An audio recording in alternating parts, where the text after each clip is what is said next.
प्यारे भाई और बहनों, जम्मू कश्मीर की सदियों पुरानी भाईचारे की संस्कृति को पुनर्जीवित करने के लिए हाल ही में सरकार ने एक बड़ा निर्णय किया है।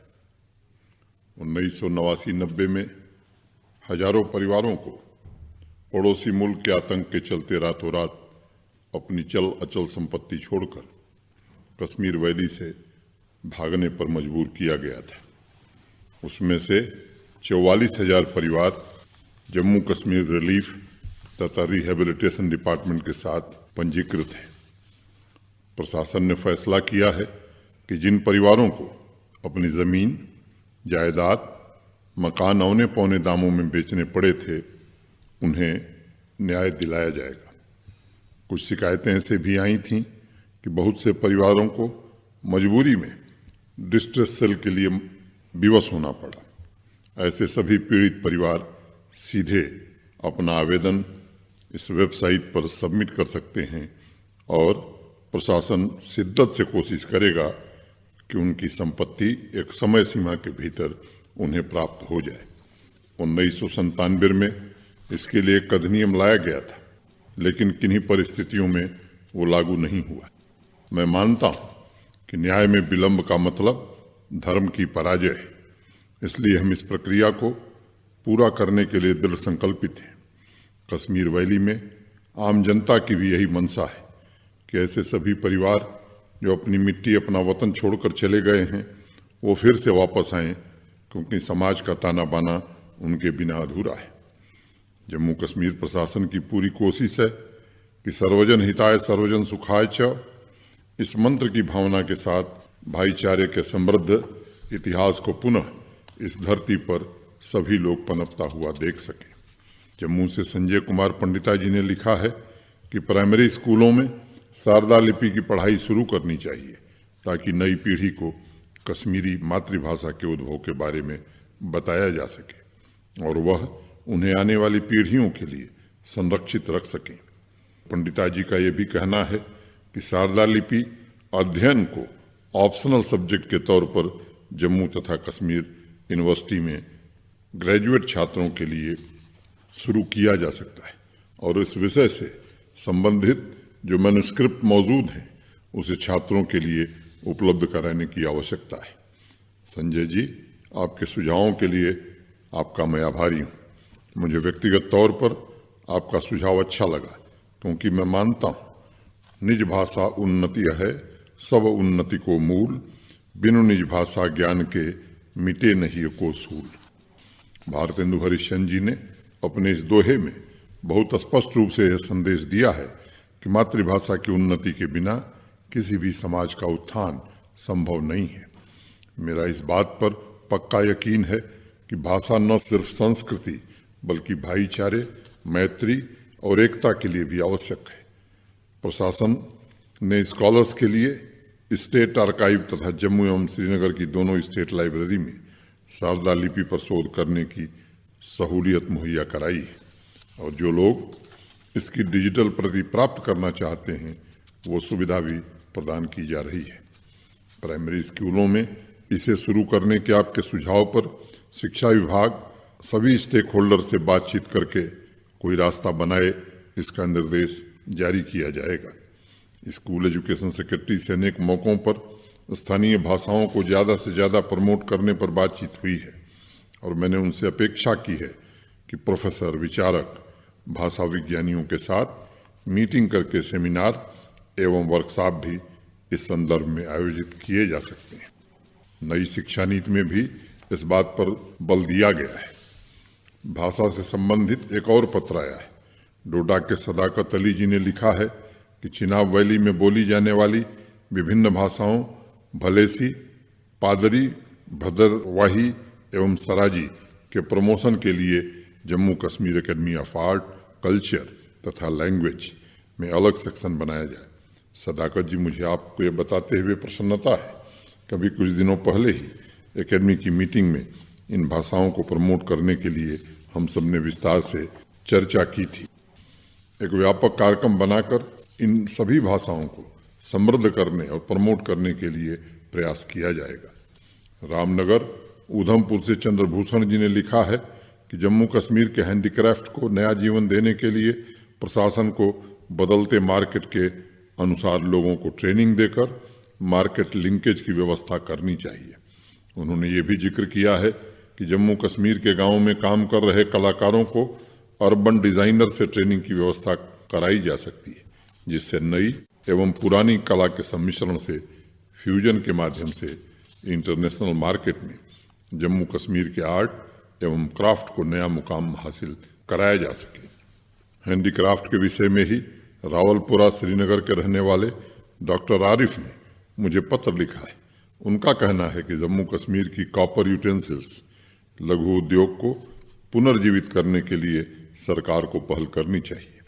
डॉक्टर आरिफ आगे लिखते हैं, कुछ दशक पहले श्रीनगर के अधिकतर इलाकों में इस क्राफ्ट को घर घर में प्रमोट किया जाता था और ज्यादातर युवा नौकरी की बजाय इस उद्यम से जुड़ना पसंद करते थे।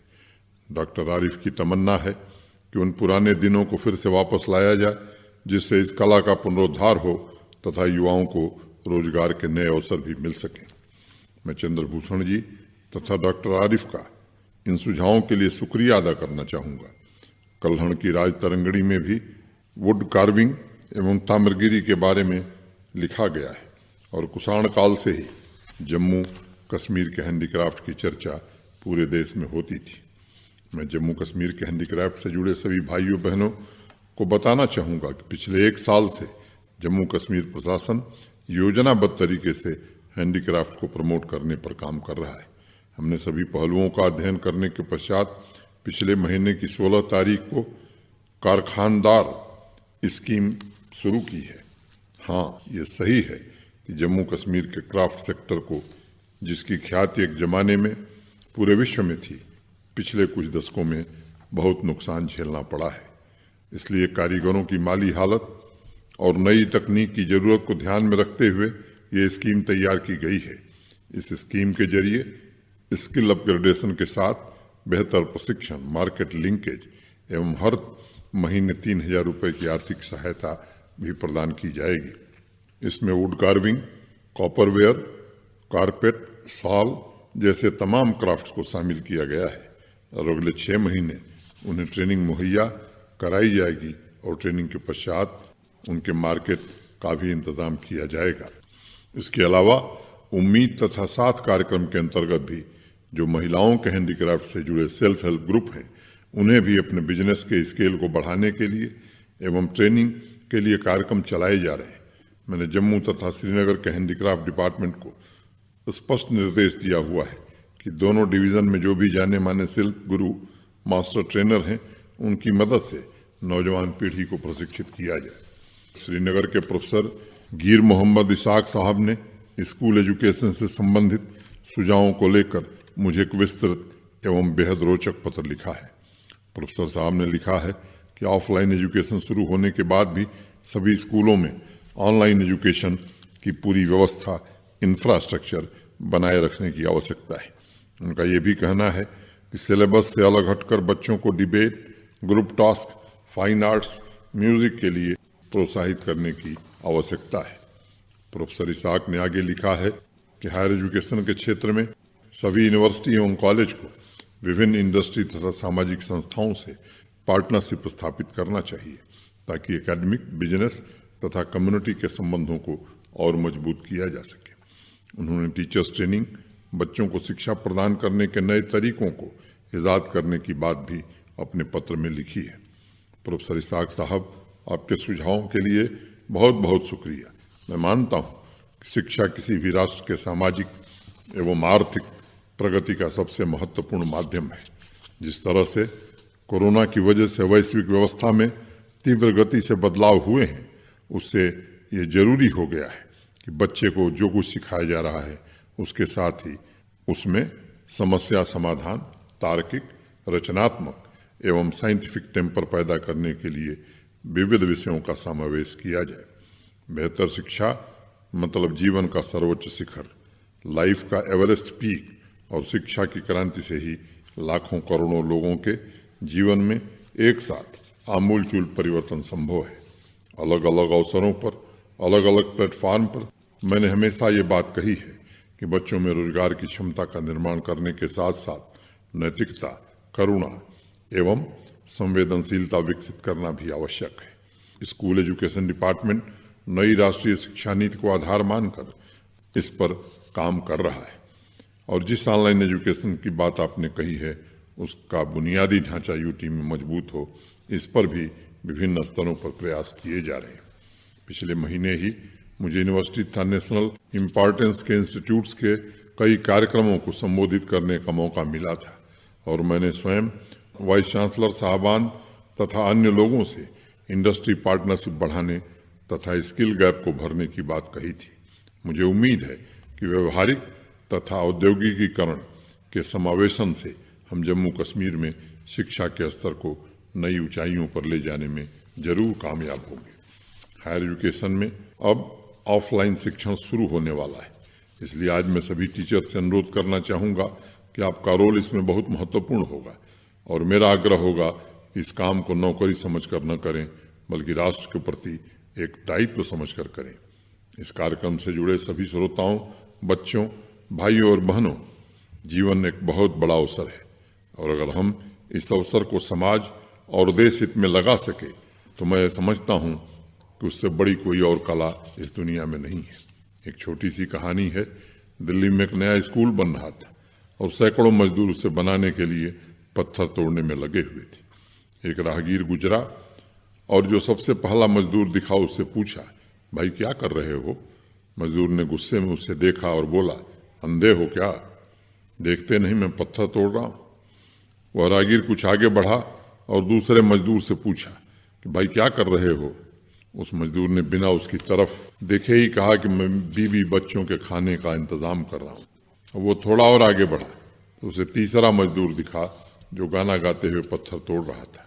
राहगीर ने उससे भी पूछा कि दोस्त क्या कर रहे हो? उस आदमी ने मुस्कुराते हुए कहा, देखते नहीं हो बच्चों के स्कूल के लिए पत्थर का इंतजाम कर रहा हूं। और यह बोलने के साथ वह फिर खुशी से पत्थर तोड़ने लगा। मैं इस कहानी के माध्यम से सिर्फ ये कहना चाहता हूं कि तीनों मजदूर एक ही काम कर रहे थे, लेकिन तीसरे के लिए कर्तव्य बोझ नहीं था। मैं सभी नागरिकों से आग्रह करूंगा किसी भावना के साथ हमें नए जम्मू कश्मीर के निर्माण में अपने कर्तव्यों का निर्वहन करना चाहिए। जम्मू से विवेक मट्टू जी ने लिखा है, क्लाइमेटिक कंडीशन को ध्यान में रखते हुए जम्मू कश्मीर में कंस्ट्रक्शन के लिए अलग अलग और बेहतरीन तकनीकों का इस्तेमाल होना चाहिए। वो आगे कुछ तकनीकों जैसे प्रीकास्ट पैनल, प्रीकास्ट फाउंडेशन का जिक्र करते हुए लिखते हैं कि इंफ्रास्ट्रक्चर के विकास के कामों में नई टेक्नोलॉजी से गति प्रदान की जा सकेगी, क्योंकि बहुत से प्रोजेक्ट इंजीनियरिंग तकनीक की वजह से या डिज़ाइन खामियों की वजह से डिले हो जाता है। विवेक जी, आपके सुझावों के लिए बहुत आभार। एक सिविल इंजीनियर होने के नाते मुझे आपके सुझाव पढ़कर अत्यंत प्रसन्नता हुई। पिछले साल अगस्त में जम्मू कश्मीर का जब मैंने कार्यभार संभाला था, मैंने यहाँ के इंफ्रास्ट्रक्चर के कामों की परिपाटी बदलने की कोशिश की है। घोषणाओं की प्रथा समाप्त करके कंप्लीट प्रोजेक्ट अप्रूवल, जिसमें डिज़ाइन, फाइनेंशियल अप्रूवल भी शामिल है, उस पर बल दिया जा रहा है। परिणाम सबके सामने है। पिछले एक साल में विभिन्न योजनाओं के अंतर्गत रिकॉर्ड 21,943 प्रोजेक्ट पूरे किए गए। उसमें बहुत से ऐसे प्रोजेक्ट थे जो सालों से लटके हुए थे। कहीं ब्रिज बन गया था तो अप्रोच रोड नहीं बनी थी, कहीं आधा स्टेडियम बनाकर छोड़ दिया गया था। अब हर प्रोजेक्ट की जियो टैगिंग होती है, फिजिकल वेरिफिकेशन होता है, तभी उस प्रोजेक्ट के लिए पैसा रिलीज होता है। इसके साथ ही हर प्रोजेक्ट की टाइमलाइन भी अब लिखी रहती है। जहाँ तक तकनीक का सवाल है, इसी वर्ष जनवरी में एडमिनिस्ट्रेटिव काउंसिल की मीटिंग में हमारे R&B के नए इंजीनियरिंग मैनुअल को स्वीकृति दी गई थी, जिससे मैं समझता हूँ अलग अलग इलाकों में कंस्ट्रक्शन के स्टैंडर्ड में ध्यान देने योग्य परिवर्तन आया है। इसके अलावा भी जब भी NIT या IIT के डायरेक्टर तथा छात्रों से बात होती है तो मैं उन्हें कंस्ट्रक्शन के नए इनोवेशन के लिए प्रोत्साहित करता रहता हूँ। कुछ दिनों पहले मैं NIT श्रीनगर के छात्रों और अध्यापकों से रूबरू हुआ था।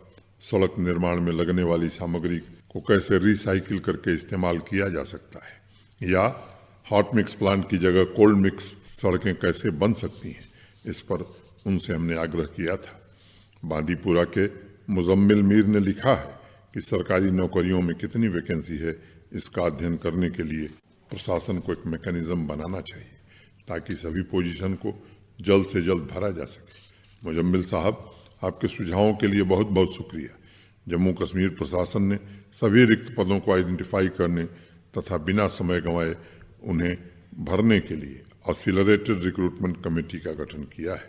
पहले फेज में सिर्फ 6 महीने के अंदर पंचायत असिस्टेंट तथा क्लास 4 के 12,000 रिक्त पदों को भरने के लिए एग्ज़ाम पूरे कर लिए गए, जो जम्मू कश्मीर के इतिहास में एक रिकॉर्ड है। वेरिफिकेशन करके उन पदों को भरने की प्रक्रिया भी तेज गति से चल रही है। इसके अलावा दूसरे फेज में हमने विभिन्न स्तरों के 12,379 पदों को चिन्हित किया है। आप सभी जानते हैं, कोरोना की वजह से न सिर्फ जम्मू कश्मीर में बल्कि पूरे विश्व में अलग अलग प्रकार की समस्याएं उत्पन्न हुई हैं। इस वजह से रिक्रूटमेंट की प्रक्रिया की रफ्तार थोड़ी थमी थी, लेकिन अब इसे तेज गति से पूरा किया जाएगा। बांदीपुरा के ही तनवीर ने मनरेगा पेमेंट में हो रही देरी को लेकर मुझे पत्र लिखा है। उनका कहना है कि एडमिनिस्ट्रेटिव प्रशासनिक गलतियों की सजा वर्कर्स को मिल रही है। तनवीर जी का कहना है मनरेगा सिस्टम में आमूलचूल परिवर्तन की आवश्यकता है। तनवीर जी, आपके सुझाव के लिए धन्यवाद। कई जगहों पर कई प्रकार की समस्याएं मेरे संज्ञान में लाई गई हैं। डिस्ट्रिक्ट लेवल की मीटिंग में अधिकारियों को अविलंब भुगतान के निर्देश दिए गए हैं। मुझे उम्मीद है कि इस पर प्राथमिकता के आधार पर प्रशासन काम करेगा और वर्कर्स को उनका वाजिब हक प्रदान करेगा।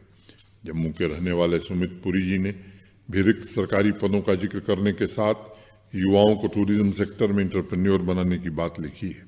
उनका कहना है जम्मू कश्मीर प्रशासन युवाओं की प्रतिस्पर्धा कॉन्टेस्ट ऑर्गेनाइज करके टूरिज्म सेक्टर में युवाओं को ट्रेनिंग तथा आर्थिक सहायता देने के लिए चयन कर सकता है। सुमित जी, आपके सुझावों के लिए बहुत बहुत धन्यवाद।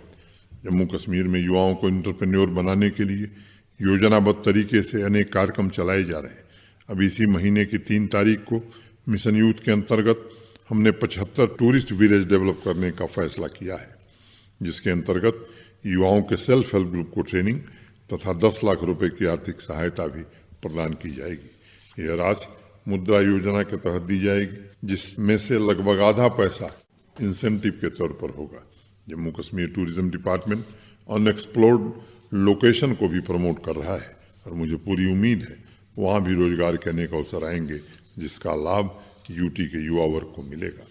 इसके अलावा मिशन यूथ 1 दर्जन से ज़्यादा ऐसी स्कीम चला रहा है, जिसके अंतर्गत जम्मू कश्मीर के युवा युवतियों को अपने पैरों पर खड़ा होने का अवसर मिलेगा।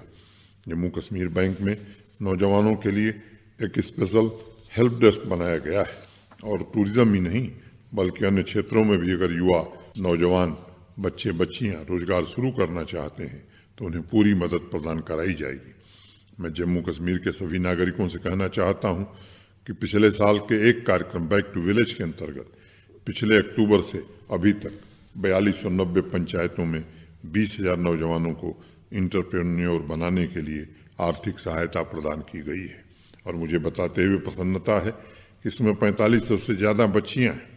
इसके अलावा विमेन इंटरप्रेन्योर्स का इकोसिस्टम तैयार करने के लिए प्रशासन हौसला, तेजस्विनी, उम्मीद, साथ जैसी स्कीम भी चला रहा है ताकि यूटी की महिलाओं को भी आर्थिक स्वतंत्रता प्राप्त करने के अवसर उपलब्ध हो सके। मैं इस अवसर पर सभी नौजवानों का आह्वान करूंगा कि सरकारी नौकरियों के विज्ञापन के इंतजार से बेहतर है आप स्वावलंबी बनकर अपना भाग्य खुद लिखें, समाज तथा राष्ट्र की प्रगति में अपना महत्वपूर्ण योगदान करें। युवा वर्ग से ही संबंधित एक सुझाव जोगिंदर भंडारी जी ने किश्तवाड़ से भेजा है। उन्होंने लिखा है कि हाइड्रो इलेक्ट्रिक पावर से संबंधित जो बड़ी परियोजनाएं उनके जिले में आने वाली हैं उसमें लोकल यूथ को ही रोजगार मुहैया कराया जाए।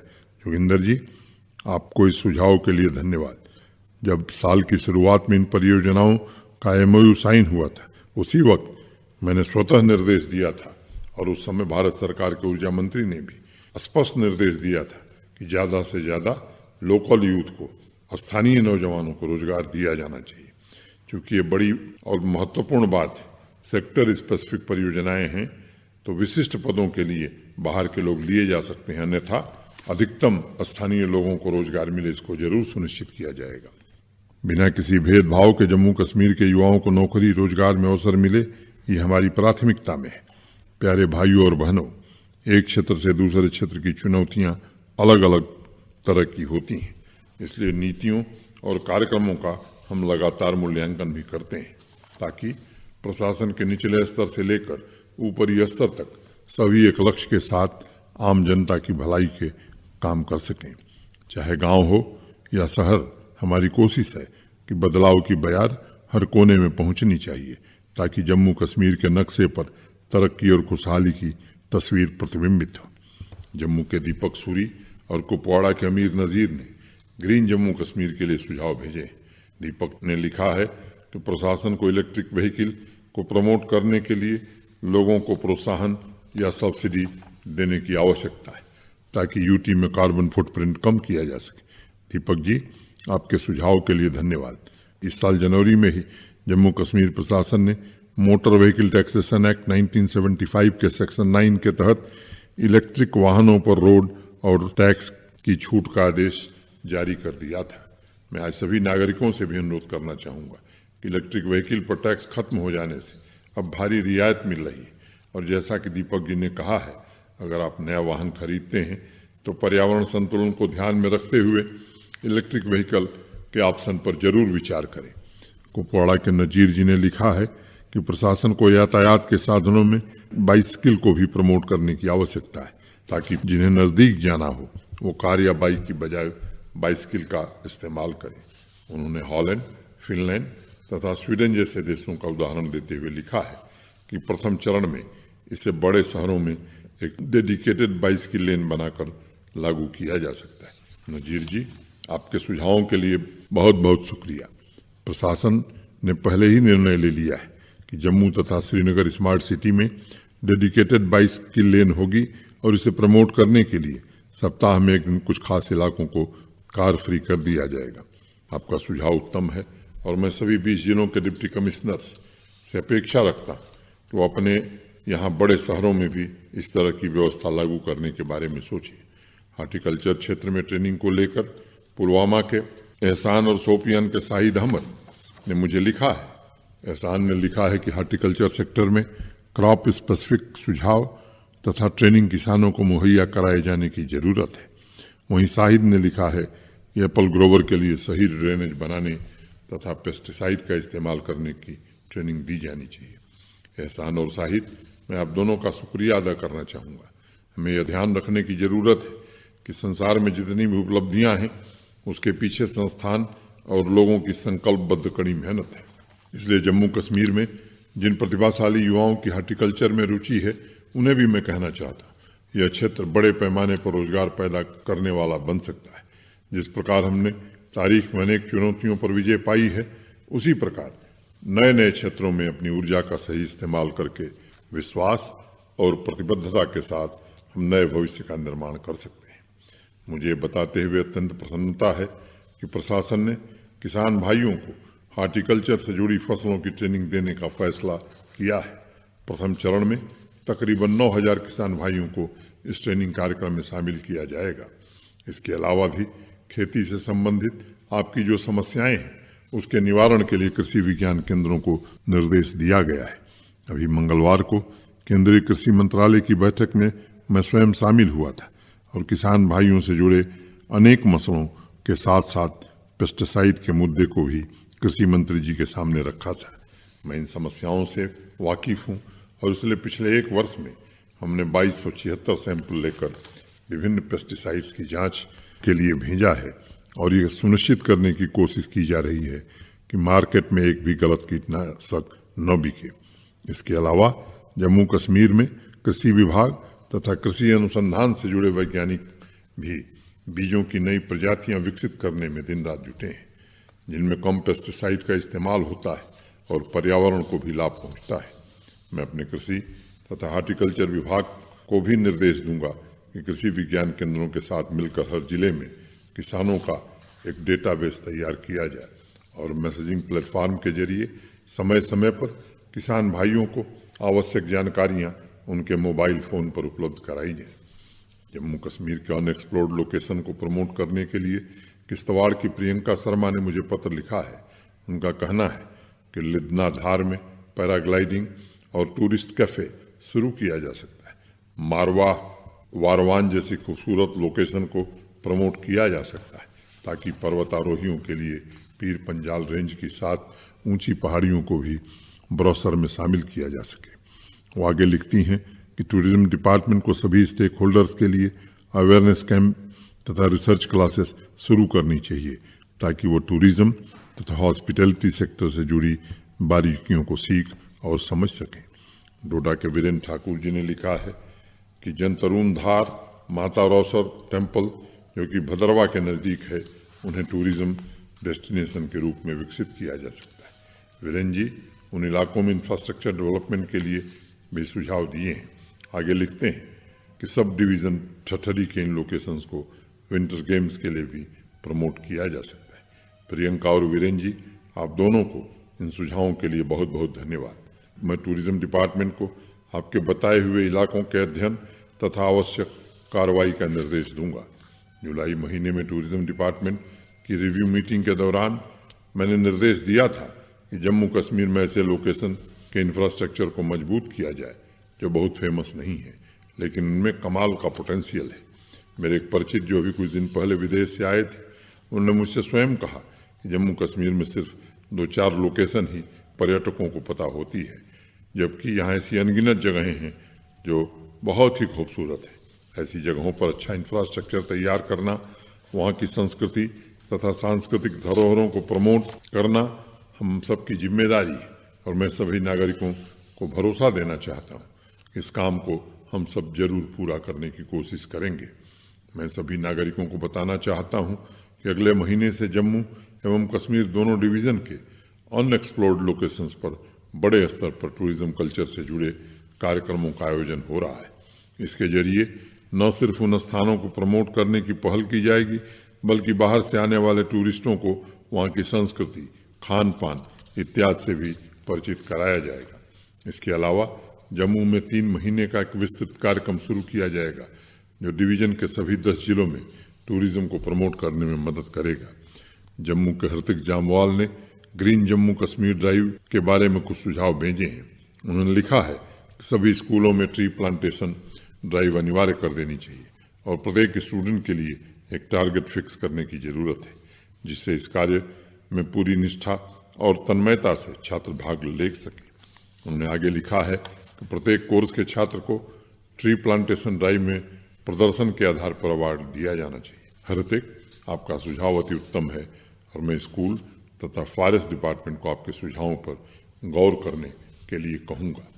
प्यारे भाइयों और बहनों, अगर बीज पौधा न बन पाए तो उसे बड़ा दुख होता है। उसी प्रकार जिसमें भी टैलेंट है, कुछ बनने की अपार संभावनाएं हैं, अगर वो पूरी न हों तो उसे लगता है जीवन में कुछ खालीपन सा रह गया है। पूरी श्रद्धा से, नियत कर्म से व्यक्ति जीवन के शिखर को प्राप्त कर सकता है। इसलिए मेरी सभी से अपेक्षा है कि जम्मू कश्मीर की विकास की प्रक्रिया आपके स्वयं के विकास की यात्रा है।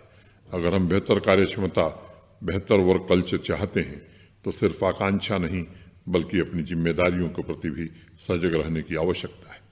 मुझे पूर्ण विश्वास है एक व्यक्ति अगर अपने कर्तव्यों के प्रति सजग रहेगा तो जम्मू कश्मीर को विकास की नई ऊंचाइयों पर ले जाने से हमें कोई रोक नहीं सकता। मैं जम्मू कश्मीर के सभी 1.25 करोड़ नागरिकों को इस यात्रा में अपने हमसफर के रूप में देखता हूँ। आप सबको बहुत बहुत शुभकामनाएं देता हूँ। जय हिंद।